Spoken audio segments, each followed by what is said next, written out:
femminile, San Rafael, California. Quello che vogliono per lei è la morte. Fuori, fuori, Angela Davis, fuori, fuori, libertà. Fuori, fuori, Angela Davis, fuori, fuori, libertà. La sua colpa non è di essere nera, la sua colpa è di essere rossa.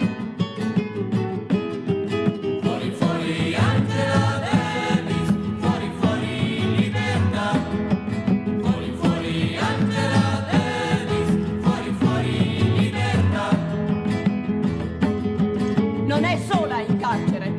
Con lei ci sono migliaia di negri. Con lei ci sono migliaia di comunisti. Ma nessun carcere al mondo sarà tanto grande da poter contenere tutti quelli che sono come lei, come noi, e che prenderanno il nostro posto